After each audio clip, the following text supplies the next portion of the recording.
I will never forget the first time that you took me to see the Nutcracker. Yes. And I sat there and I go, not only am I not enjoying this, I have no idea what is happening. And that's the when second act. Yeah.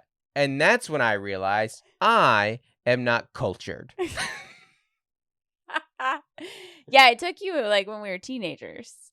And you could get student tickets like day of for $10. And I was like, let's go see the Nutcracker. And then we sat there in the balcony and you were pretty much like, what just happened? Yeah. I was an uncultured, unexperienced, unartistic 15-year-old male with ADD. I had no chance of liking the Nutcracker. None whatsoever. I know.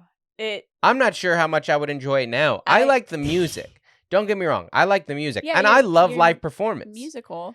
I love live performance. But I don't love, like, I don't know. I like plays. What do you even categorize that? It's almost more like opera. It's like ballet. It's a ballet. It's a ballet. That's okay. That's the... Mm. I don't love ballet. I can't... I'm trying. It's not for everyone. It's not for everyone. It used to be for everybody. Opera and opera singers and like an orchestra performance and a ballet. That used to be as good as live entertainment got. Yeah, those were the options. Yep. But it's not for me.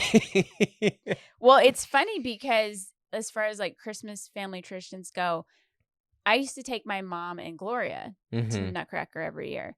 And we did that for a couple years. And then we incorporated Claire. And then we just stopped. Right. And we were like, hey, no one's really... no one likes this.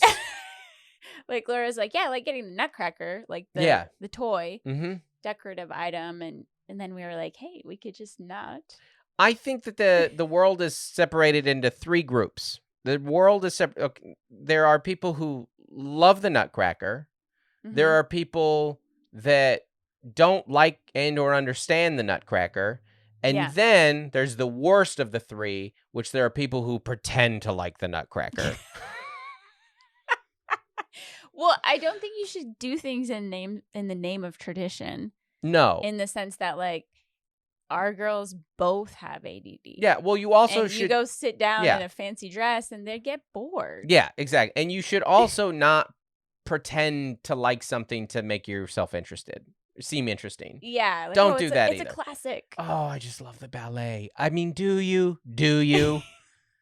Do you? You do? You might. I'm not saying you don't, because I know there are people who do, and I respect them for that. But don't act like you do. I mean, I could go once a year. Yes. To the Nutcracker. Yeah. You're Group A. I'm Group B. Yeah. The only group that is truly insufferable is C. That's the only group. Because A and B are being honest. Just be honest with the things that you like. Life is too short to see the Nutcracker if you don't want to. It's true. Don't see the Nutcracker if you don't want to. See it once. Yeah. And then know that it's not for you. If you don't want to go again. Great. You have to go if your kid's in it. That's exactly the exception. Yeah. Save it for when your kid's in it. Save it when your very talented kid is a lead or your other kid's a rat. The mouse. The mouse.